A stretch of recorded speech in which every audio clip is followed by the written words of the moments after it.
Well, black people are Native Americans. We've had, a lot of proof that, some of us started here in this land. Everybody wasn't brought over from Africa. What are they doing here? They're Indians.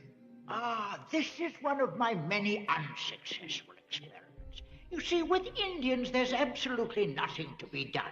There's the same difference between a Negro and an Indian as there is between a dog and a coyote. You can put a dog on a leash, beat him, and he'll always be there to lick your feet. Take away a coyote's liberty and you've cut off his air. An Indian will never be a slave. No one has ever been able to make them reproduce in captivity. They do not eat, they do not talk, they do not sleep, they do not make love.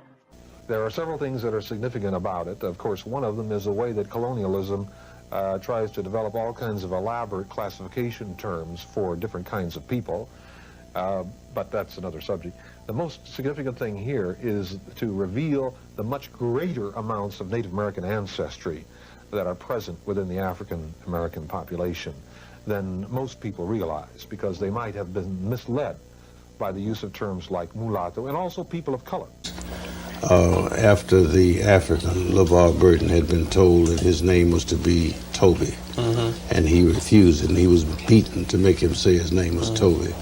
That was the dramatization. How much of that actually was recounted to you? I mean, was there a lot of interweaving? A lot of it, I thought maybe you were going to ask, and maybe you are in another way, is how much of the book is fact and how much is fiction.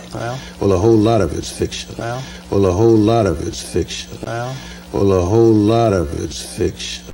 Now, this is just a tiny bit of information now. But they take it as huge. Right, because it's cracking open the door. There's a place in Africa you could say that I'm from. A tribe? I am thrilled. It puts a name, a place, a location, a people.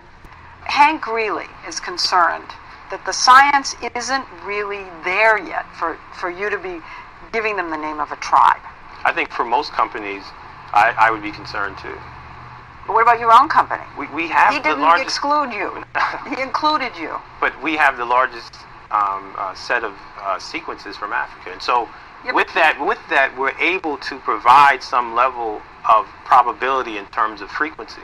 But he would say that even though you have the largest database, it's still small on the scope of things. As I said, I share those concerns. We don't oversell. I mean, we just say, look, we provide a service.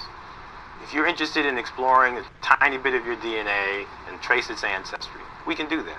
When you say it's a tiny little amount, it's less than 0.1%. Less than 0.1%. Less than 0.1%. And that's pretty teeny. Yeah, but for people who know nothing about any of them, I think it's very important.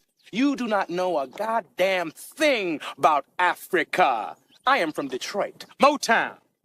So you can watch Tootsie your monkey ass back to Africa if you want to. Yo, listen, that last clip from School Days will never not be epic. You know what else I need to add in there, guys?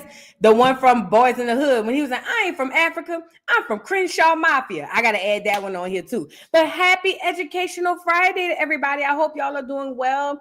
I missed last Friday, obviously, guys, because of the trip that I went on, but I'm back. We back with Educational Friday. We're going to do something a bit different. It is the season. It is the time, and we are doing giveaways, okay? So this is how it goes. We're going to go over some stuff. At the end of it, I'm going to ask questions. Now, the point of this is to get stuff for children, not for the adults, for the children, okay? So what we're going to do is we're going to do an Amazon gift.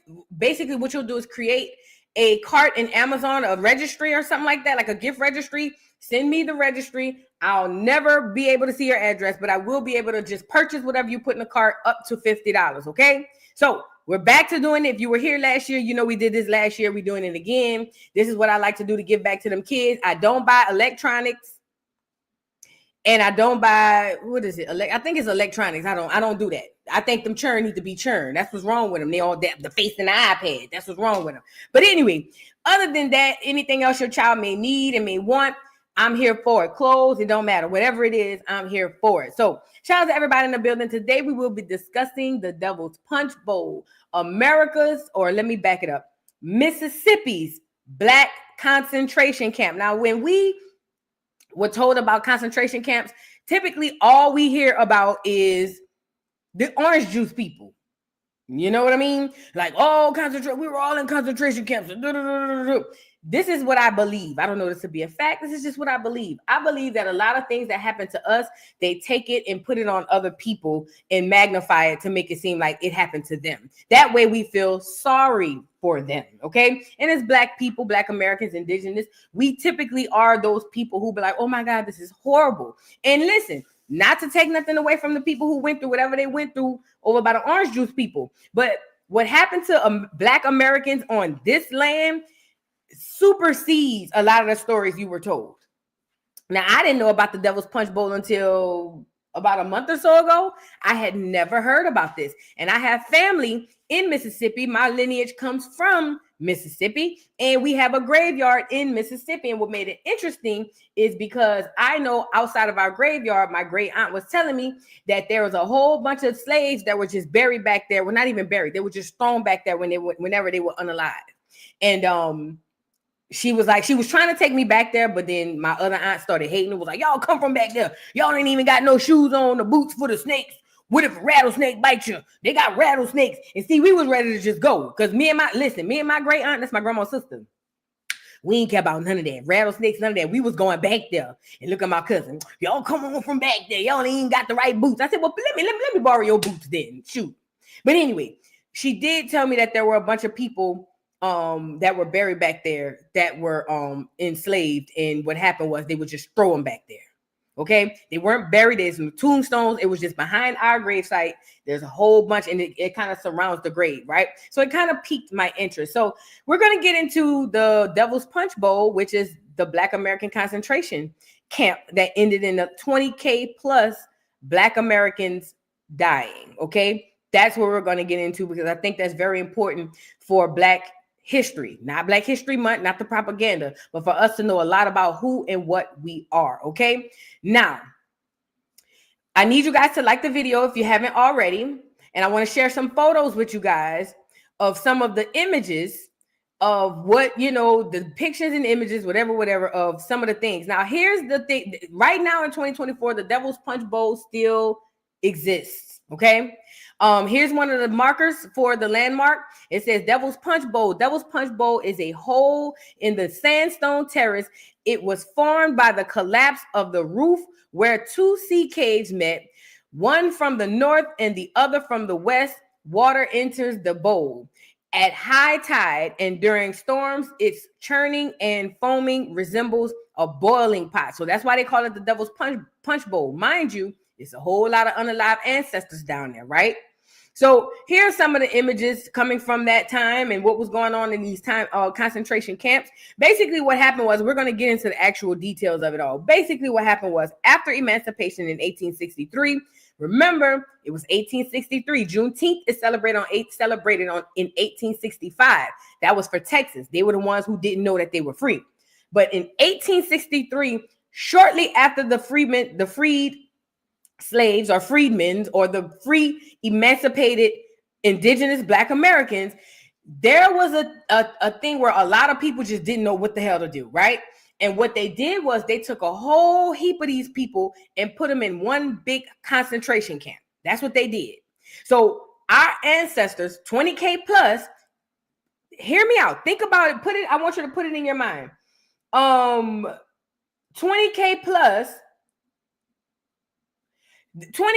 of our ancestors unalived right there in this Devil's Punch Bowl. Let me show you what it looks like today. Hold on. Let me get a photo up here. And they were thrown in these concentration camps. They were asked, hey, can y'all send help? Here's a depiction of what it looks like today. Can you send help? And the president and the government was just like, okay. So here's a depiction of the area in which this all took place. Now, I couldn't imagine the horror on these people being freed from slavery, a legend has it, and then put into one big, large concentration camp and just left there. Like, and if somebody next to you died, it's up to you to bury him. If you can't bury him, they just gonna stay there. And if anybody knows anything about dead bodies, it's very poisonous. It's very, you can die from being around dead bodies. Okay. So we're gonna get into the actuality of it all. Y'all get the likes up on the video. I saw it and I said I had to do an educational Friday on this because again, I'm 41 years old and just now hearing about this. Just now. Like, and it's ridiculous. This is the stuff that we should have been taught in school. Okay. This right here, not the BS that we were taught in school. They don't teach you stuff like this. And if they do, they'll put another identity on it, like the Native Americans, which them people ain't went through a damn thing. Not to this magnitude, at least. Y'all get the likes up on the video. And I got, after we read over it, I got a video I want to show y'all. And yeah, we'll go from there. All right. So the Devil's Punch Bowl. The Devil's Punch Bowl. It says, hold on. Let me scroll down. It says, now this is a Black Lives Matter type tease. Girl, what is this? Black Lives Still Matter, transgender. That's what I be talking about. I think hold on one second, y'all. Oh, there we go. The Devil's Punch Bowl. All right, it says, in the foothills of Mississippi, the trees grow heavy with uneaten peaches. Oh, let me also say this too. Another thing, I remember, was it Billie Holiday who had the song Strange Fruit? It was given to us that she was talking about the black men who were hanged and the black women who were hanged from trees. I think this is what she referenced, because these black people, where they were buried, it ended up uprooting a whole bunch of peach trees that literally nobody eats, because they know that it was basically it was fed by the dead bodies of our ancestors. Okay, so when I think of that song Strange Fruit and how adamant they were about her not singing it, listen, clear people never shied away from hanging us. They didn't. As a matter of fact, they took photos. They stood next to the bodies. You know what I mean? Like, you can go on Google right now and find anything you need to see about black people being hung. Okay? Period. But this song in particular, they were like arresting her for singing it. And I think it's because this was a part of history that they wanted to forget. Okay, they didn't want this to be out there. Okay, so I just wanted to add that in. So let's get right into it, y'all. Get the likes up on the video. It says, in the foothills of Mississippi, the trees grow heavy with uneaten peaches. Tales have haunted the grounds of the Devil's Punch Bowl for decades, from pirates to plane crashing. While the lands may not be filled with treasure, they are haunted by the history of genocide, terror, and past filled with hatred for Black Americans that cannot be ignored. Doesn't this put you in the mind of Lake Lanier? How many people suffer tragedies at Lake Lanier? Because it's a lot of our ancestors there, right? So they're saying that the same thing happens at the Devil's Punch Bowl, plane crashes, pirates, and everything. And I think it's us speaking from the dead, right? The African American Registry on December 13, 2020 asserts the Devil's Punch Bowl massacre took place in Natchez, Mississippi in the 1860s. The camp was located at the bottom of a Caverna's pit, with trees located on the bluffs above, in which 20,000 formerly enslaved Black Americans were placed in a concentration camp and later killed. I'm sorry. Unfortunately, this story, like so many, has been drowned beneath a ravaged field with pain and suffering. The United States has deep-rooted history of racially motivated massacres that were frequently denied and went undocumented by authorities, explained USA Today on June 21st, 2021. We must understand America's history of hiding Black massacres, starting with Mississippi. We'll uncover the Devil's Punch Bowl by examining its history, current understanding, implications, because, as noted, writer and activist James Baldwin said in 1963, American history is longer, larger, and more various and more terrible than anything anyone has ever said about it. And that is the God honest truth. That is the God's honest truth. If you start peeling back American history, they'll have to start uncovering the horrible things that they did to us and our ancestors, okay? Let's move on. It says the Gilder Lemur Institution of American History in July 2019 explains the Devil's Punch Bowl was a camp in Natchez, Mississippi that held as many as 4,000 Black refugees in the summer of 1863. This number only grows as years went on. The aforementioned African American Registry estimates that over 20,000 freedmen and freed women were killed in 1 year inside of this American concentration camp. According to Natchez City Archives, from 2009, Dawn Estes is a retired Natchez City Cemetery director who conducted extensive research into individuals buried at the cemetery. Estes said that during his studies, he learned that women and children were all but left to die in the 3 punch bowls. Thousands died. They were begging to get out, to go anywhere but there, says Estes. The Devil's Punch Bowl's lesser-known history as a mass grave points to the city's ghosting of certain demographics. The New York Times on April 5th, 2019 asserts the city, Natchez, is even more riddled with history than its old South manors and manners. It says, without the relatively recent recovery of the records of these bodies, their stories would not have been publicized in the modern age. Tours and guides by the Garden Club, the historical representative of the Devil's Punch Bowl, focus on the period immediately preceding the Civil War and the long clash between North and South.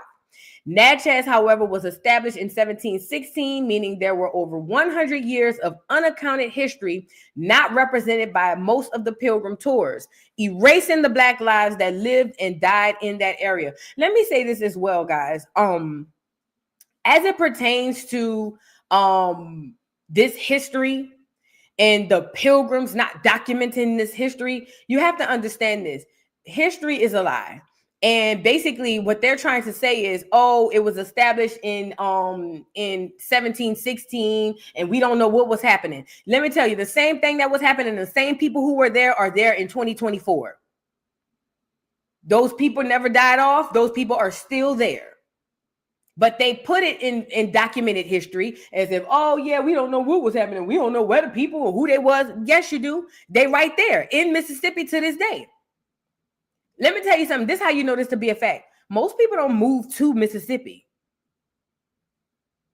I'm going to say that again because I want y'all to understand how deeply rooted the Black people in Mississippi are. Most people, unless it's for a job or they have family there, do not move to Mississippi. The people that are in Mississippi are generationally implanted in Mississippi. They can go back 5, 6, 7, 8, 9, 10, 11, 12 generations if they did their genealogy to Mississippi. So the history is there. It's just not documented in said his story. Okay? Let's be clear. Let's really be clear about that, okay? Y'all get the likes up on the video. Right. Yeah, listen, and even people who get jobs in Mississippi, they be hesitant to move there. The people who are there have always been there.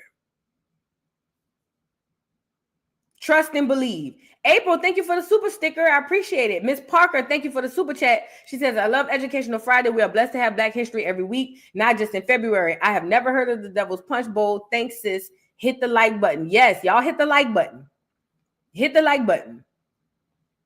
Hit the like button, y'all. We got some things to discuss. So look, if you want to know the history of Mississippi, talk to the people in Mississippi, okay? Because I promise you they've been there for longer than they even realize it, okay? Now let's move on. Okay, so it says, let me go.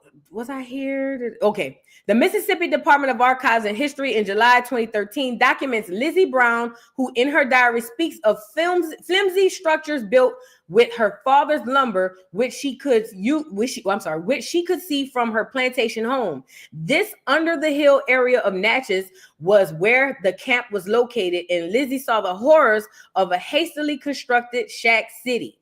The Heritage Post on December 12, 2020 explains that today the bluffs are known for their wild peach groves, but the locals will not eat any of the fruit because of the bodies that fertilize the trees.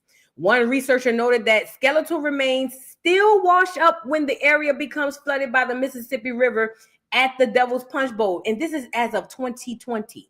We're talking about something that happened in 1863.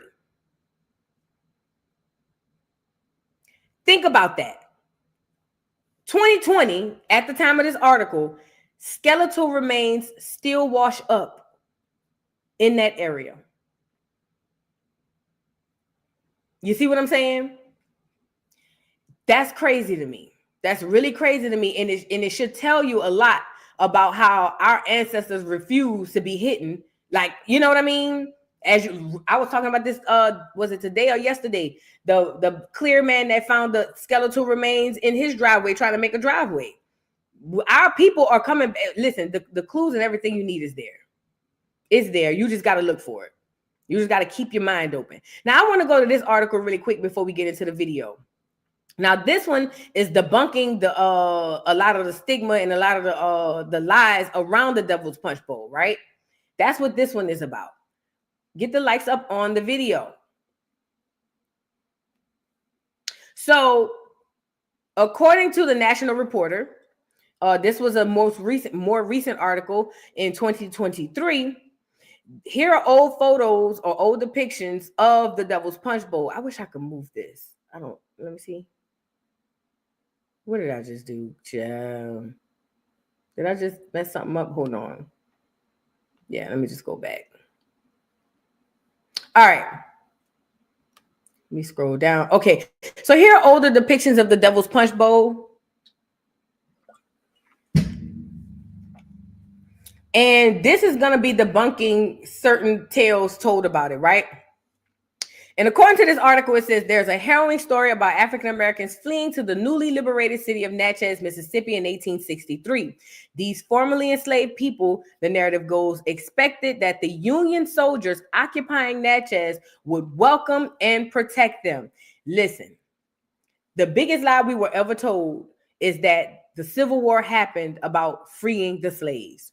I already told y'all it was never about the slaves. That was a byproduct of what they really cared about, which was the money. Okay? Freeing the slaves was about money. That's all it was about.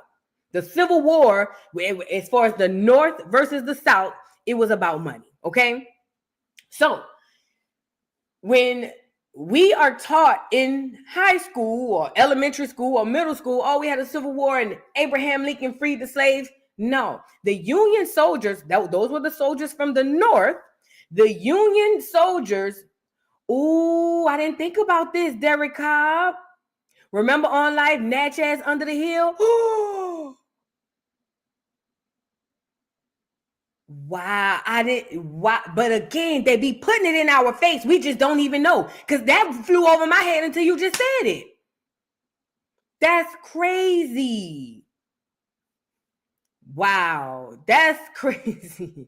That's not funny, but it's crazy. Like, you never put the two and two together because they don't teach you the history about it. Okay? So what I was saying was, where I was going with that, because I'm glad you said that. That just goes to show how they do. But where I was going with that is the Union soldiers who we were told were there to help free the slaves, and they were the ones who were going to come down to the South and say, hey, you guys, y'all are free, go ahead on and go free. Those were the same ones who forsook. Is that even a word? They were the ones who did the black people bad. They didn't give a damn about the black people. And it sucks because a lot of black people went up and fought on the side of the Union thinking that they had a chance to actually be cool with these people. And think about the movie Glory. Does anybody remember the movie Glory with Denzel Washington and what's his name? Morgan Freeman. Remember in the movie Glory, that was around the Civil War, and they did not get treated fairly in the North. They did not get treated fairly in the North. Okay? So you got to be mindful of this. So after this war is over, the Union soldiers are there, and black people needing help, thinking they can go seek refuge with the Union soldiers, and they looking at them just as crazy as the Southern people. So keep that in mind. Instead of the Union forces Instead, the Union forces put them into a concentration camp. Some 20,000 perished. The story has a name, the Devil's Punch Bowl, referring to an imposing pit along the Mississippi River where the refugees were supposedly walled in and left to die. It's a story that pops up regularly on social media, but the truth is far more complicated. Most of the information that is being promoted out there simply is not true. Roscoe Barnes, a local historian, told Yahoo News. Instead, he said years of exaggeration have created a myth built on misunderstanding and pro-Confederate propaganda. Yes, there were people that died, but there were blacks and whites who died because of an epidemic. It was nothing like a concentration camp, he said. There were a lot of people that suffered because of the conditions, but nobody was being tortured or punished because of their race. Now, this is a misconception here. That quote right there is a misconception because we all know, this is what we know. In the 1800s, if we go back to our last Educational Friday, in the 1800s, the South in particular, Mississippi, the Deep South, Mississippi, Georgia, Alabama, Florida, those were heavily populated with majority black people. The majority of black people occupied the Deep South. They incentivized clear people to come down to the South. Okay? Just keep that in mind. Keep that in mind. But there's a lot of misconceptions out here, right? So there's no reason you're going to make me believe that it was clears and Negroes dying alongside each other when they were never together. That doesn't make sense. What's not up for debate, according to Barnes, is the fact that thousands of newly freed African Americans from the South traveled north, seeking out Union soldiers at the end of the Civil War in search of refuge and protection from Confederate forces. Mimi Miller, the executive director, Emerita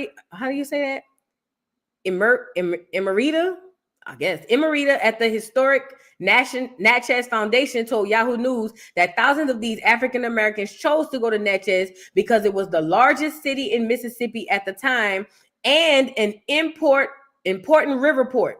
Remember, the indigenous people thrived and lived off the river. One of the reasons why the British wanted to buy the Louisiana Purchase from the French was because of what? The river. They understood how important the river was. It was also crucially controlled by Union forces while most of the state remained in Confederate hands. The war was still raging in 1863, even as the Union effectively took control of the Mississippi River that July. Thousands of formerly enslaved people streamed into Natchez and other towns and cities now freed from Confederate rule, creating further complications for occupying Northern troops. Natchez had a huge influx of self-emancipated enslaved persons, and the Union was not equipped to handle that. So they established refugee camps. I'm not going to say their name. That's Boxley, an activist and Natchez scholar, told the Natchez Democrat last summer. Boxley, a leading authority on the Devil's Punch Bowl, said many did die in the crowded camps. Sanitation was substandard. Drinking from the Mississippi River could lead to disease or death. The administration of the newly occupied territory was haphazard at best. Okay, now I want to get into this documentary, right? Because I think the documentary is going to explain things way better than reading these articles, because you got to understand when it comes to articles are just opinions. Anybody can write an article and upload it. It's just that on that. But I want to get into this documentary, and it's going to give us more detail about what was happening at the Devil's Punch Bowl. And I'm going to tell you like this. When I saw this documentary, I was ill to my stomach. Like, I really was just like, wow. These people really, like, the evil that we come across when we really start to dig, I'm sorry, it's bar none. It's bar none. Shout out to, let me get the page. Let me get the page so we can give credit where it's due. Let me share the tab so y'all can see. Wait, what's the name of this page? I want to say it's like Black Journals. That's the name of it. Shout out to Black Journals. This is where I saw the documentary at. Y'all get the likes up on the video, please. We're gonna get into some horrible, horrific things about what happened to our people back then. I think somebody sent a super chat. Hold on one second. Did I miss a super chat? Thank you, KJ, for the super chat. I've been trying to get my mom to watch Educational Friday to unlearn the whole slave story. I lived for Fridays at the dollhouse. Thank you so much. Thank you, KJ. I appreciate it. You guys get the likes up on the video. We're about to get right into this. And you know, I've been meaning to go back and ask some of my family members about this because I'm pretty sure the people on the ground at the grassroots have a completely different story than these historians. Does that make sense? But I've been meaning to go. I might see if I can record, if I can get a family member who can give me more insight on this thing right here. Okay. Let's get into it, y'all. Get the likes up on the video. Get the likes up on the video. Check it out.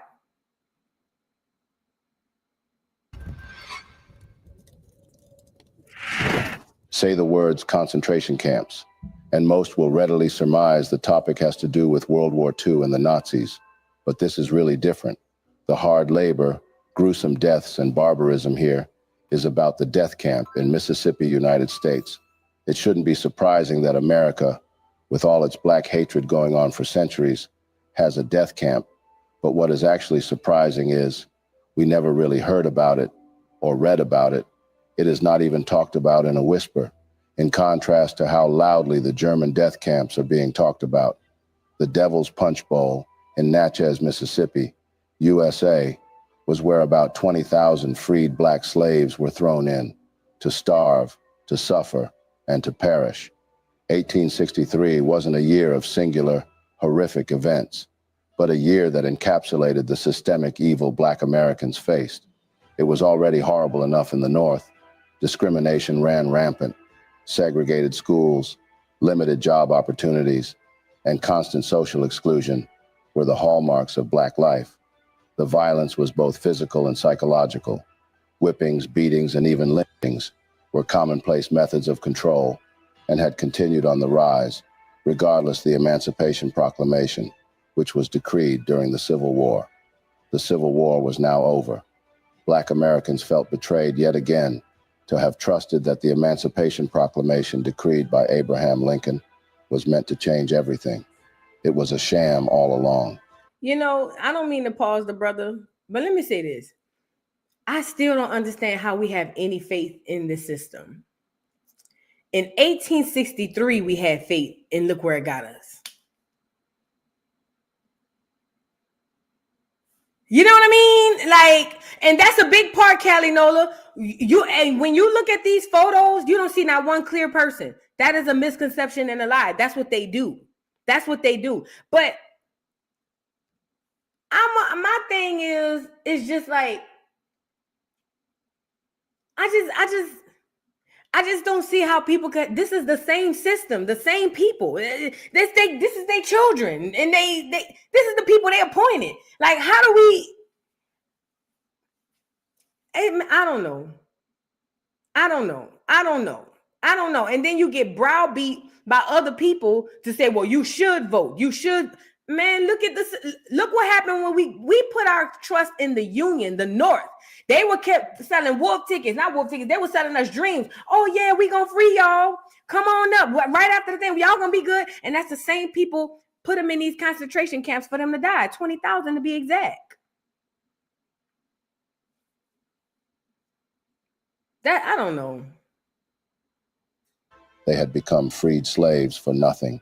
It was more or less the same, as they were literally denied all privileges that were due them on every front. This would compel these heartbroken black men and women to dust up and embark a mass relocation to where they had thought would be better and peaceful for them, only to meet the cruelest of fates there, mistreatments they never did face even when they were slaves. In this video, we are unmasking to you a sad history which has been so hidden that you most likely have never heard of it, one so dark that it takes you where forgiveness cannot be found. Before we continue, do kindly support our work. Hit the thumb button, share with friends and families, spread our eye-opening black narratives for people to know better and become better. Without further ado, Let us delve in. Somewhere in the foothills of Mississippi, the trees grow heavy with abundant uneaten peaches. So nourishing and big these peaches look that one would wonder why the locals do not eat it. Varieties of tales have haunted the Devil's Punch Bowl in Mississippi for decades, from pirates to plane crashes. While the land itself may not be full of treasure, it is haunted by the history of mass unalivings, terror, and a past filled with hatred for Black Americans that cannot be ignored. One particularly haunting case involves the hellish treatment of Black Americans who fled to Mississippi for refuge during the Civil War of 1863. The Emancipation Proclamation in 1863 freed African Americans in rebel states, and after the Civil War, the 13th Amendment manumitted all U.S. captives wherever they were. Despite these proclamations, the reality for many newly freed African Americans was far from the freedom they had hoped for. Abraham Lincoln, an American lawyer, politician, and statesman who was later elected as the 16th President of the United States in the 1860s, issued the Emancipation Proclamation on January 1st, 1863. It was a decree stating that all persons held as slaves within the rebellious states should be set free. That on the first day of January, in the year of our Lord, 1863, all persons held as slaves within any state or designated part of a state shall be then, thenceforward, and forever free. But a careful look into the Emancipation Proclamation would pop up some mind-blowing questions like, why did the whites suddenly want emancipation for the blacks? Weren't these the same people who despised the blacks so much? So what changed? And who were the people that stood behind the sudden reconsideration of the blacks' predicaments? Now let us dig in to find some answers to these puzzle-like questions. In 1861, 12th of April, the American Civil War had broken out. It was so intense that the Union was losing most of its population rapidly. Although the population of the Union was more than the Southern population, this didn't seem to give them an upper hand. Pause. I want to add two things in here. First of all, Abraham Lincoln was a copper-colored man. He wasn't white. This goes to show you about politics. And remember, we were talking about treason? Let's start there. Secondly, the Union was losing, even though they could say in these documentaries that the Union, even though they was losing a whole bunch of people, they had all these people that were overpopulated, more populated than the South. That's a lie. Because if that was the case, they wouldn't have to go get slaves from the South. Hear me out. Let's use our logical brains right now. If the North was more populated than the South, which they want you to believe, because that goes into who and how many of us are here. If the North was more populated than the South, then why did they have to reach out to black slaves to help them fight? Couldn't they just grab the black people that was up north or the clears that were up north? It doesn't make any sense. It literally doesn't make any sense. So on one hand, it's, oh, we were losing too many soldiers, but we had more people up north than they had down there. Lies. And that is all lies. Okay. Number two, if it is true that Abraham Lincoln was a copper-colored man, then that goes to show you, like I've been telling you, the game is rigged. And a lot of them were biracial, and a lot of us didn't even know, because we thought anybody with any pigmentation of melanin was us. I'm sorry. So with that being said, you have to keep those things in mind, because now I'm looking at Abraham Lincoln like, you set up there and you put out this whole thing telling all these slaves, come on up to the Union. Come on over here. We'll take care of you. We'll do this, that, and the third. We're going to free y'all. We're going to do it. And that was the same president and the same people who turned around and enslaved them again and left them in concentration camps. And that's very notable for us to remember as it pertains to who it is we're dealing with. Right, Ryan, that's another thing. So if they had high numbers and how are they losing? It doesn't make sense. Exactly. Okay. Queen Kiko said, I learned about this in school. My English teacher, who was pro-black and told us about so many things before they became well known. Thanks, Mrs. Doody and Vu. So happy so happy and glad you're covering this. Shout out to that teacher, because most teachers don't go against the curriculum that they give, which is really the indoctrination that they are giving to other people. Richie China, thank you for the super chat. She says, Vu, can you do a live panel about the experience of us spreading this, that we indigenous to America? I have some crazy stories. I almost got jumped by Native American because I told them they was Mongolian, because they are. That's why they get so mad. That's why they get so mad. They Mongolian. I ain't gonna see the word. Oh, yes, Libby, moving north proved to be a scam too. Remember Robert Sinstack Abbott, who had all them black people from Alabama, Mississippi, come on up to Chicago. Oh, come on up. Ain't no racism up here. It's great. You're going to love it. You're going to love it. All the while, he was just getting them up there to work in the factories. You get it? Hey, y'all got to keep your head on the swivel. You got to keep your head on the swivel, okay? Medusa, thank you for the super sticker. Thank you so much. Y'all get the likes up on the video. Get the likes up on the video, okay? And yes, it is time for the annual giveaway. Please hit up Miss Parker. Here's her email.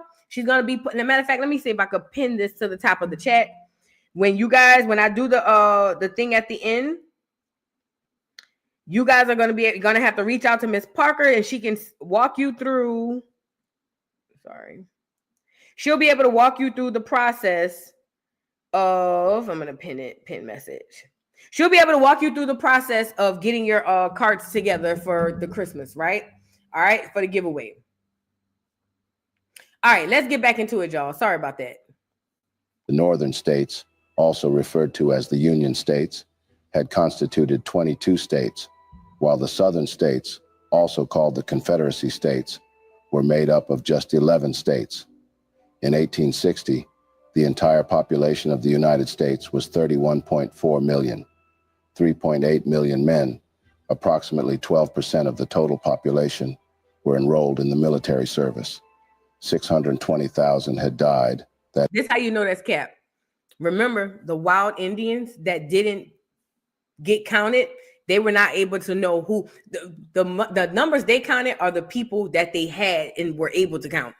There was a whole population of black people that did go unaccounted for because they didn't deal with the census, because that's literally what it was. The census enumerators were going around to see what the population was. Okay, let's be clear about that. So that's cap right there. That is 2% of the total population in the war. Seeing this, President Abraham Lincoln knew that he had to do something. In the same vein. Y'all caught that? Y'all see that? What that sign is? What's them signs right there? What's them signs? Put it in the chat. Look at those two men and look at what they doing. Put it in the chat. What are those signs right there? What those men are doing? Those two men. I want to see if y'all can catch on to it. Y'all got to start paying attention, because these are the people who run the world. These are the people. Yep, there you go. Yep, hidden hand, Freemasons. That's them people. You know what I mean? So just because they share your skin color, remember this morning we showed the picture of, what's the girl name? I think I still got her on here. Remember this morning we showed the picture of Tiffany Henyard? Let me get her up here. Yep, she's still here. They show you who they are all the time. They show you and tell you who they are all the time. Don't ever get it twisted. Ever. Ever. It's right there in front of your face. If it was a snake, it would have bit you. Okay? Please be mindful of those things. With his astute vision and keen mind, he had come up with the move of acquiring more manpower. Lincoln had figured that the only productive manpower, which could have been readily available to salvage the sad end closing in on them, were the black slaves on their shores. Abraham Lincoln had enticed the entire African American slaves with emancipation in a bid to get them to fight for the Union. This was called the Emancipation Proclamation, a decree set to liberate all slaves immediately. Things had worked out as planned by Abraham Lincoln. The Emancipation Proclamation idea had successfully lured the entire black slaves and their troops to the side of the Union. These blacks had fought loyally in a 2-year civil war against the Confederacy and had defeated them for the Union. They had fought for their belief in a brighter future where nothing other than racial and economic equality is the order. But after all said and done, the nation they had fought and won a war for was still unprepared to deal with the question of full citizenship for its newly freed black population.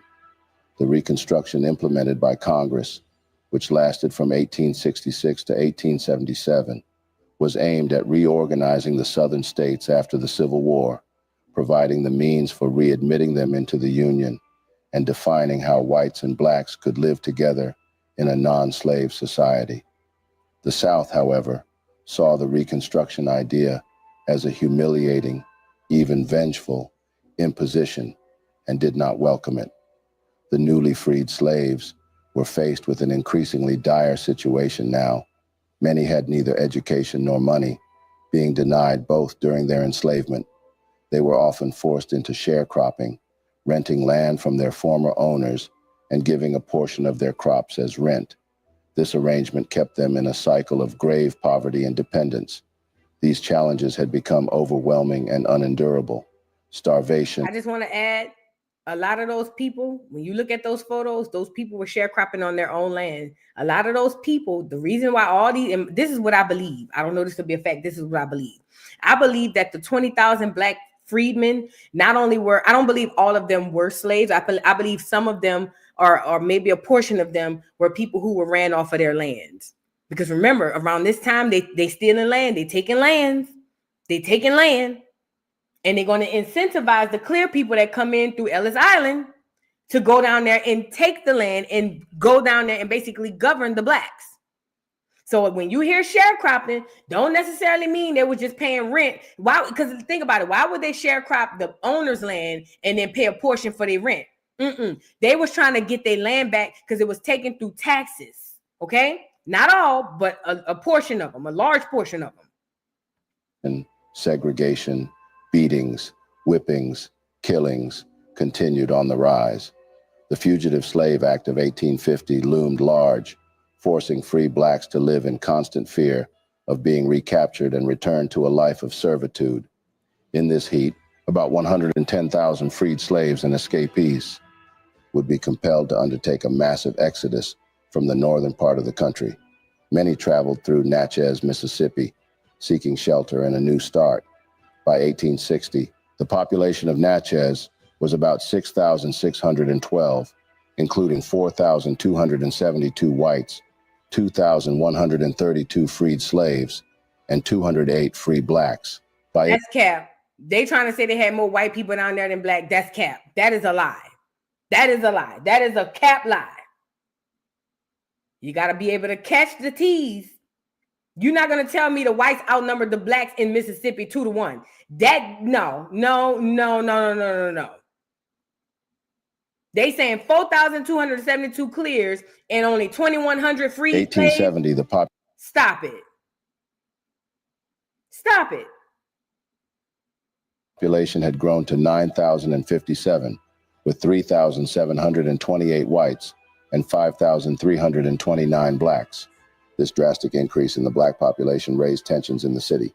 The residents of Natchez, feeling resentful that the people who were once their property were now free, called upon the Union troops, who were still lingering after the war, to devise a merciless solution, the Devil's Punch Bowl.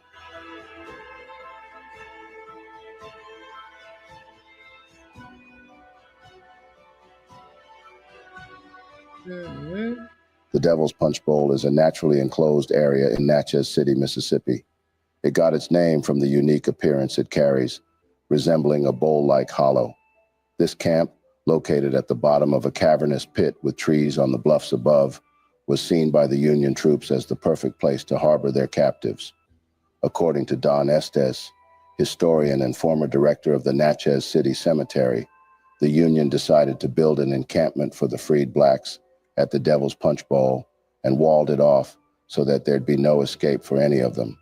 The Devil's Punch Bowl consisted of 3 camps, all used by the troops to imprison these already freed black slaves and put them in conditions far worse than those on the plantations. This was another concentration camp. Men were made to do unthinkably hard labor, while women and children were left behind in the camp and usually deprived of food and water. The harsh weather conditions, arduous work, malnutrition, and poor hygiene would lead to a variety of health problems: fatigue, smallpox, and other insane diseases. Experts estimate that in just 1 year, more than 20,000 freed black people died at the Devil's Punch Bowl. The death rate was so incredibly high that these prisoners had begged the troops to let them go back to the plantations, but their pleas fell on deaf ears. Paula Westbrook, historian and paranormal researcher, explained that the Army didn't let the black people remove the bodies of the deceased from their midst. They just threw down some shovels and told the prisoners to bury the bodies exactly where they died. I'm so tired of clear people telling us our history. I mean, I get it. Their ancestors played a part in it. But I don't trust nothing they say. I don't. There's like when I hear clear people talk about nigga history, I get annoyed.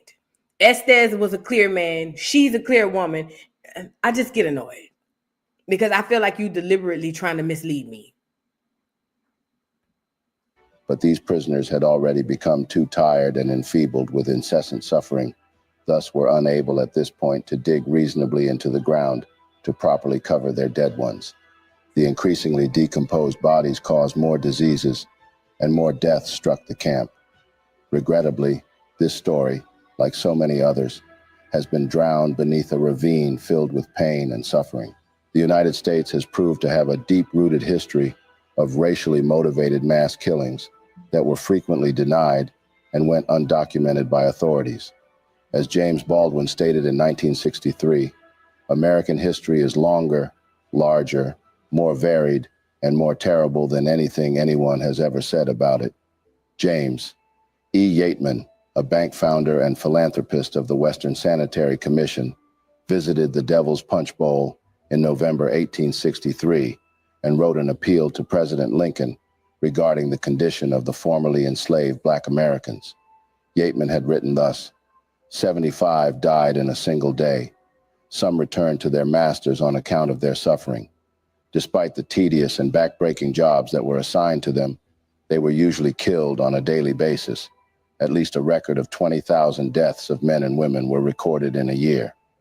Without any hint of remorse or sympathy, the Union troops continued to mistreat these Black Americans, not giving them any chance to leave the camp, not even to bury the dead. The dead were buried wherever they dropped, as commanded by the troops, and they had continued dying. As Westbrook noted, the people who dreamed of building their lives away from the master's whip ended up owned, tortured, and enslaved once again. They never got the chance to build their businesses, amass wealth, and provide a good life for their offspring. They never got to experience true happiness, true freedom. As at today, occasional flooding by the Mississippi River brings out skeletal remains from the mass graves that adorn the former encampment.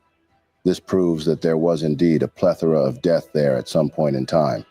Not just this, to substantiate the fact that most Blacks were killed in the camps, let's take a look at the bluffs in the Devil's Punch Bowl. They're known for their massive abundance of wild peach groves, but these peaches remain uneaten by the locals, even till date. This is because the locals are conscious of the evil carried out by their progenitors. I feel like if somebody were to eat one of those peaches, I feel like if anybody were to or have in the past eaten one of those peaches that were fertilized by the bodies of enslaved or Black Americans, Indigenous Americans, I think that would ruin the rest of their life. Like, I don't think, and listen, there's a reason why the Mississippians don't eat them peaches. There's a huge, something happened, somebody done seen something done went down. That's why I say I got to talk to the Mississippi people. Something done happened where they were like, hell no, we ain't eating that. It's bigger than just knowing. Something done went down. Though they tried their best in trying to convert the entire chronicle of events into their favor, they couldn't just ignore this truth. Eating fruits fertilized by the flesh and blood of innocent humans. Nah, that would be way too extreme. Carefully considering the entire happenings in the 1860s reveals every possible reason there should be reparations made to the entire Black community, which does not even make up for the lot. There are no questions anymore as to why Blacks have been the targets of such hatred throughout the entire history of the Americans. The hatred is reasonless. It confirms Blacks have often been that strange fruit hanging from America's trees, as Billie Holiday famously sang. It explains why black people are overrepresented in prisons, why legislation in favor of black progress takes so long to pass, and why that progress is often quickly reversed by what Dr. King called white backlash.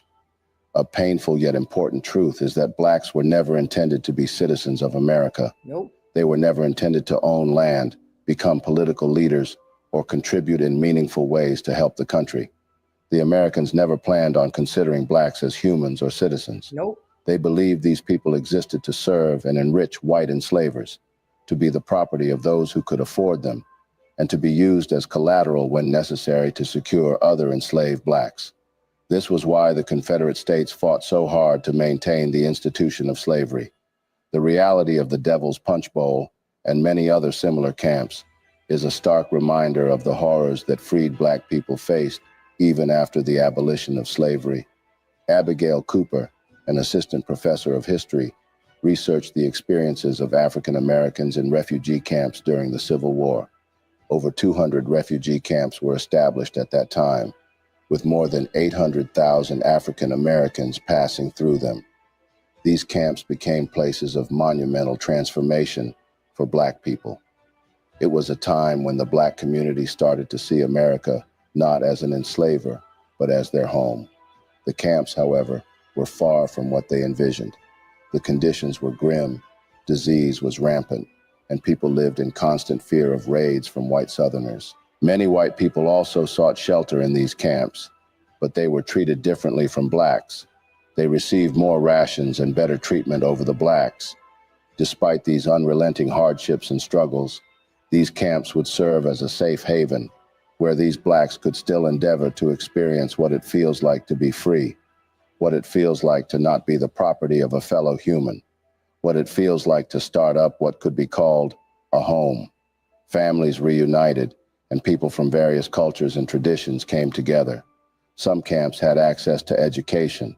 For many black people, a good pair of shoes was a crucial possession.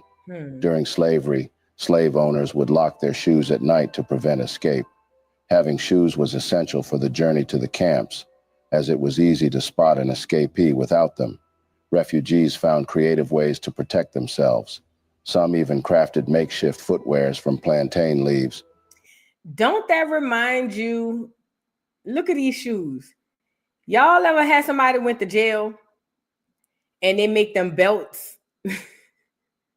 I know I ain't the only one who knows somebody that went to prison and they learn how to make them damn belts and them bags and stuff like that out of, I don't even know what they make it out of. And they be putting your name on it and all that stuff. That's the same thing that they were doing. They found old plantain leaves and made shoes. You know what I mean? Like, that's who we are. We are innovative creators. That's who we are. When I saw the shoes, it reminded me of that. You know what I mean? Like it really did. And it just really grinds my gears. It really does. I swear it does. Plantain leaves, which had a strong smell that helped throw off the scent of the hounds used by patrollers and former owners. The journey to freedom was long and fraught with danger. Racial terror and lynchings were common, and many black people were brutally injured or killed. These retaliatory killings were often unaccounted for, but left a lasting impact on the black community. In remembering the Devil's Punch Bowl, we confront a painful chapter of American history, but we must do so to ensure such atrocities are never repeated. The suffering of those who were imprisoned, starved to death, and forced into labor to the breakdown in this cruel encampment must never be forgotten. Their plight serves as a stark reminder of the horrors of racial oppression and the long struggle for freedom and equality. As we reflect on these events, we are reminded of the words of Martin Luther King Jr., "Injustice anywhere hurts justice everywhere.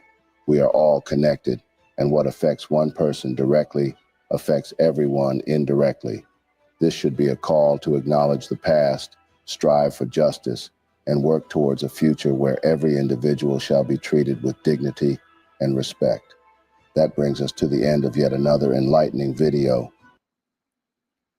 I love when people can put two and two together. She said the projects. Don't that look like the projects? Think about any hood you've been to or any project. That's the exact same thing. I could pull up any project in New Orleans and it's a whole bunch of black people on top of each other. See, this is why I believe, this is just me, I believe, I don't know, I'm just saying what I believe. This is why I believe that a lot of those people in these concentration camps were not freed slaves. I believe a lot of them were ran off their lands because the people in the project, listen, there's nothing new under the sun. Everything you did has already been done, right? So the people who are in the projects or who went to the projects, they were ran out of their homes and put on top of each other in projects. Okay? And that's what we're looking at in this concentration camp. That's what we're looking at. So I believe it was some freed slaves, but I also believe it was some people that were ran off of their lands and put into these concentration camps. I do believe that. I don't know it to be a fact. That's just what I believe. Okay? Ted, what are you talking about? Callie, no, picking cotton doesn't build a civilization or develops technology. Every race was enslaved, but only one never got over it. All right, Ted, we're going to get you up out of here. Thank you for coming. Thank you for your services, Ted. We're going to go ahead and get you up out of here. You're just a distraction. You know, listen, this is the gag, Ted. Nobody asked you to come over here. If you disagree, typically when I'm on YouTube and I see somebody that's talking crazy, I get up out of here. I get them up out. I'll be like, man, let me go. I really do. I really do that. When I see people on YouTube and they talking crazy, I'll be like, yeah, let me log off of this. You know what I mean? So, yeah, we're not going to go with the gaslighting. Oh, everybody has been enslaved. You guys just can't get over it. Shut the fuck up. Like, shut up. Okay? Anyway, where was I going with this? It's giving Project Tease. That's what it's giving. That's what it looks like to me. It looks just like the projects. You know, and even going into what Ted just said about, oh, well, most of the people were slaves. Yeah, they were, but not to the extent that black people were. And even if we're going to speak about slavery, matter of fact, let me see if I have that photo. I want to show y'all what I'm talking about. Even if we're going to talk about slavery, the benefits of the people who enslaved Black America, and not even the ones who weren't here. I mean, also the ones who weren't here, because they benefit as well. That benefit is still happening, and we were never reparated if we're just talking about slavery. In my opinion, I tell y'all all the time, only going for slavery is low-hanging fruit, because we are owed way more. If America had to pay their debts back to Black America, girl, the whole world would literally not exist anymore. That's how much they owe us. That's just me. But even if we're going to go off the guise of slavery, we're not going to just move past it and brush past it because, oh, everybody was a slave, get over it. Well, guess what? The other people were compensated. We paid how much money to the orange juice people for their Holocaust? How you know what I mean? Like, why are we not getting... Don't get me started. I want to show y'all...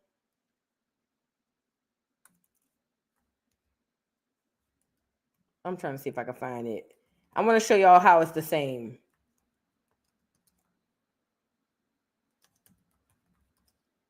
I want to show y'all how it literally is the same. Y'all get the likes up on the video. And that's why I question a lot of history.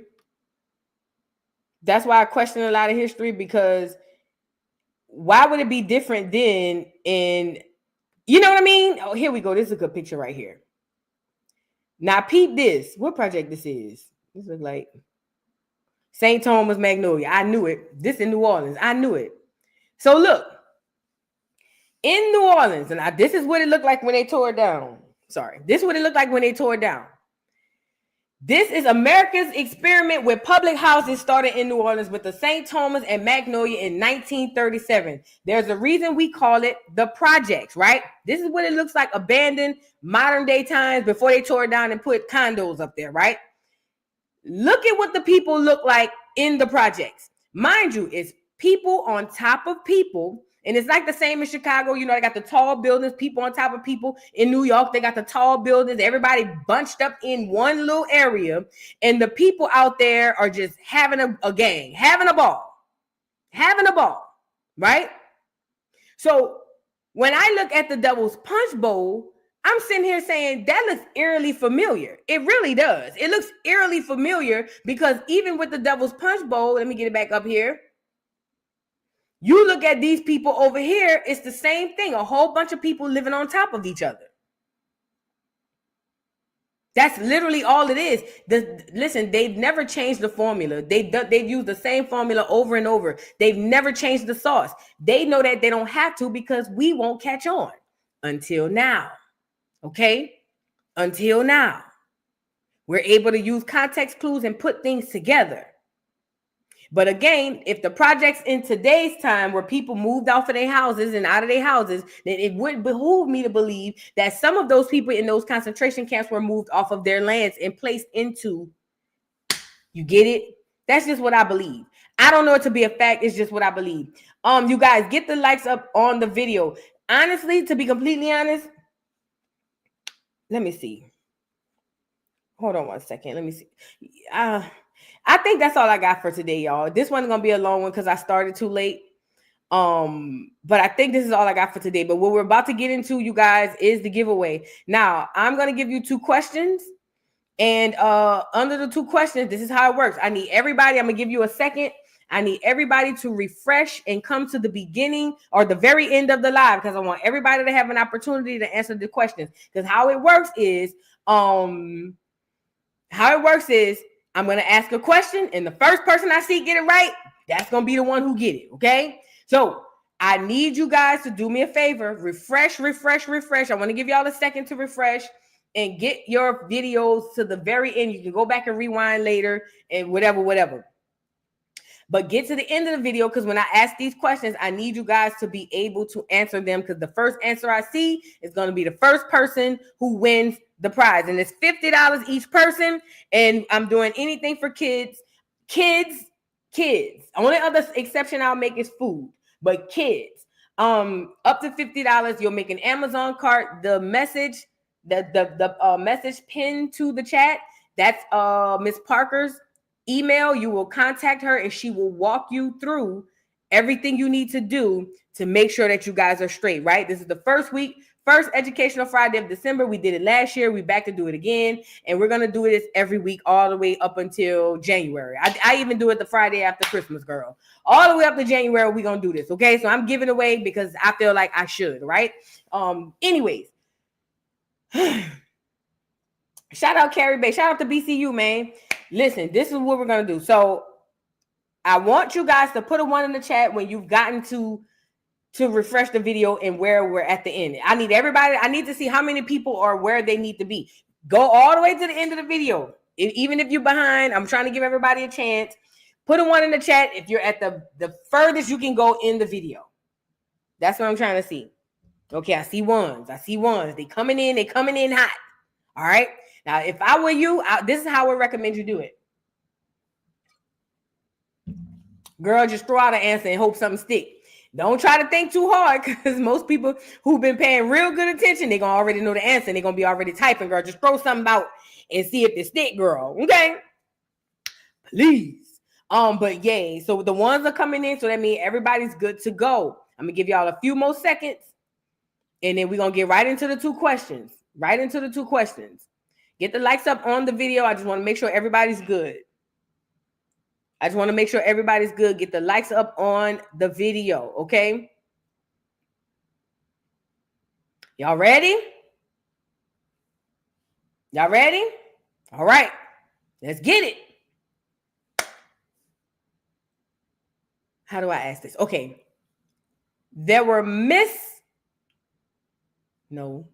I'll say this. Okay. So there were stories about the Devil's Punch Bowl that were untrue. A lot of misconceptions about the Punch Bowl, right? What was that misconception in the article we read? What were the lies about the Devil's Punch Bowl? One of the lies in the article we read. I even went into there you go. Yes. One of the misconceptions, Libby Lou got it. One of the misconceptions, one of the major misconceptions was that there were white people in the concentration camps who died alongside the black people. That was a lie. I need you guys to know that and believe that and understand that, because that's how, remember the reparations movement, how the white people trying to get in on this, because we were there and we did this, and the Hispanic, that's how they do that, okay? So, Libby Lou, thank you. You are the first winner. Please email Miss Parker. The link is pinned to the chat of her email, or her email is pinned to the chat. Please email her, and she'll help you on the way of setting up your cart, okay? So yes, please be advised that that's what his story does. It conflates a lot of BS. So now they had white people there too, bye. You know what I mean? If you're behind on the video, you better listen, refresh, go all the way to the end.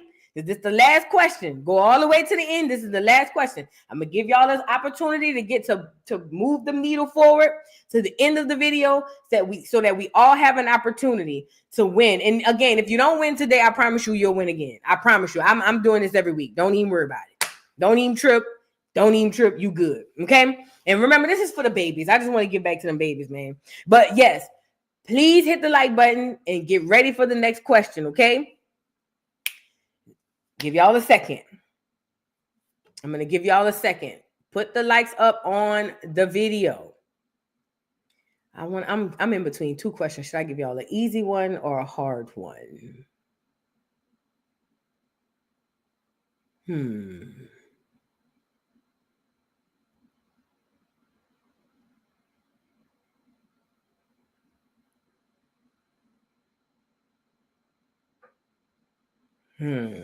Y'all ready?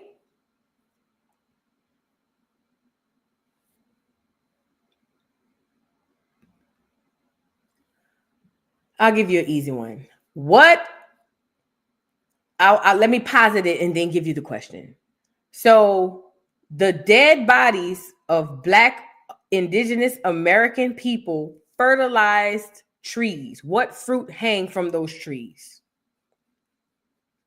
In Natchez, Mississippi, it is said that people to this day will not partake of those fruit. Thank you, Kiki31. It was the peaches.